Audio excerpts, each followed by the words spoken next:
Pangnangro juga dijuluki Watergeuzen oleh Belanda sebab pernah berhasil mendarat dengan perahunya lewat laut masuk ke dalam establishment Belanda di Idi dan berhasil merampas senjata. Sebuah julukan yang sebelumnya pernah diberikan oleh Belanda kepada Den Briel selama Perang Belanda-Spanyol pada abad ke-16 Masehi. Penyerangan lain juga beberapa kali dilakukan dengan menembaki kereta api dan merusak rel kereta apinya. Serangan dari Pangnangro dan Cutmutia yang bertubi-tubi ini membuat Belanda akhirnya memberikan kabar ke Kutaraja bahkan Batavia. Pihak Belanda meminta bantuan. Jika tidak disegerakan, maka pasukan Belanda di wilayah utara timur Aceh ini akan punah. Oleh karenanya, ditugaskanlah Kapten Hans Christoffel Zensgraaf ke wilayah tersebut. Bahkan untuk menghadapi serangan Pangnangro, Belanda sampai membentuk Kolone Macan dari unit Kesatuan Khusus Marsose. Semua ahli-ahli siasat perang dikumpulkan dalam Kolone Macan ini, termasuk Pawang Rimba. Nah, lanjut cerita, meskipun pasukan khusus Kolone Macan ini berhasil mempersempit gerakan Pangnangro, namun tidak membuat Pangnangro menyerah. Pada Maret 1910 terjadi pertempuran di pinggir Krung Jamboae, dan pada 30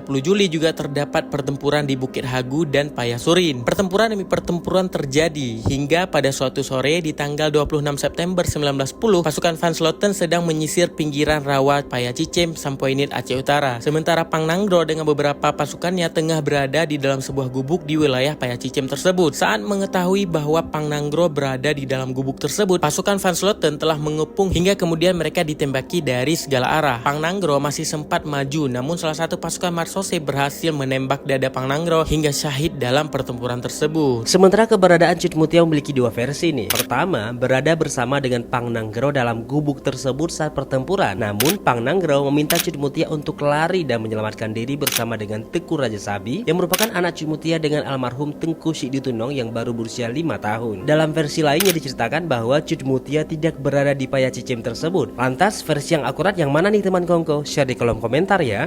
Nah, setelah Pangnangro tumbang nih teman Kongko, Belanda memeriksa mayat tersebut dan ketika sudah memastikan bahwa itu adalah Pangnangro yang selama ini mereka buru, mereka langsung membawa Pangnangro ke Luk Sukun dan atas permintaan masyarakat, jenazah Pangnangro dikebumikan di Menasah Pantih Luk Sukun Aceh Utara. Kalau sekarang makam beliau berdampingan dengan makam Panglatih yang konon diceritakan berada di samping makam Pangnangro ini hanyalah kepala Panglatihnya saja, sementara tubuhnya dimakamkan di tempat lain. Dan mengenai Panglatih ini sendiri nih teman Kongko, untuk bisa membahasnya kita harus mencari referensinya terlebih dahulu sebab sangat sedikit informasi mengenai beliau. Kalau teman Kongko punya referensi boleh DM ke kita ya. Dari Pangnangro ini kita bisa belajar tentang semangat juang melawan penjajahan, ketidakadilan dan penindasan. Dan pada kisah beliau juga menjadi salah satu pengingat betapa para syuhada di masa lampau sangat gigih mempertahankan harkat martabat bangsa Aceh dengan taruhan nyawa. Lantas, beranikah kita sekarang menghancurkannya?